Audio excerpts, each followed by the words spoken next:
Welcome to Waylight Senior School. Today's maths lesson is on reflection and congruency. Let us begin.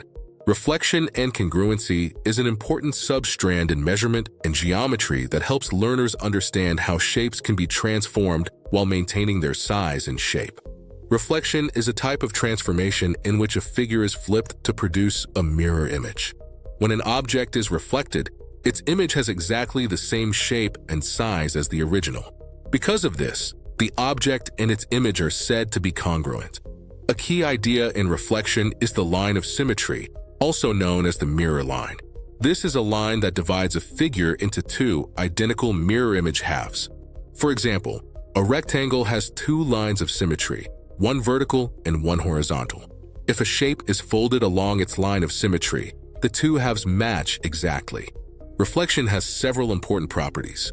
Corresponding points on the object and the image are always the same distance from the mirror line. In addition, the straight line joining a point on the object to its corresponding point on the image is always perpendicular to the mirror line. These properties help us construct accurate reflections. When reflecting a figure on a plane surface, the process is systematic. First, a perpendicular line is drawn from each point of the object to the mirror line. Next, the distance from the point to the mirror line is measured. The image point is then located on the opposite side of the mirror line at the same distance. Finally, all image points are joined to complete the reflected figure. Reflection can also be done on a Cartesian plane. In this case, the mirror line is first drawn, perpendicular lines are then constructed from each point to the mirror line. The distance from each point to the mirror line is measured and transferred to the opposite side, after which the image is drawn accurately on the grid. Sometimes, learners are given the coordinates of an object and its image and asked to find the equation of the mirror line. To do this, both the object and the image are plotted on the Cartesian plane. Lines joining corresponding points are drawn, and then their perpendicular bisectors are constructed. The perpendicular bisector represents the mirror line.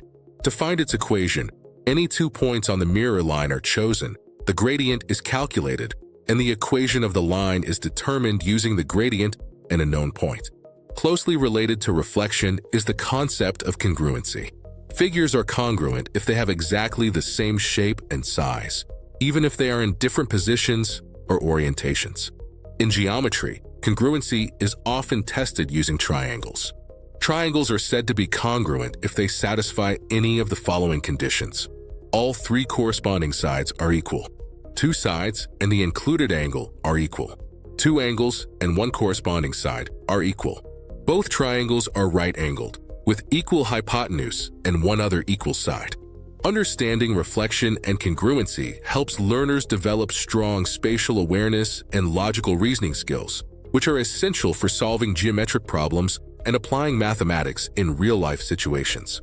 That marks the end of our lesson today. Guided by your facilitator, use digital devices or printed materials and discuss this substrand. See you in our next lesson. Join Waylight Senior School and grow academically.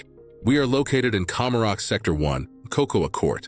To learn more or apply, call 0706-726-258, 0700-909-219, or 0720-901-790. Waylight Senior School. Arise and shine.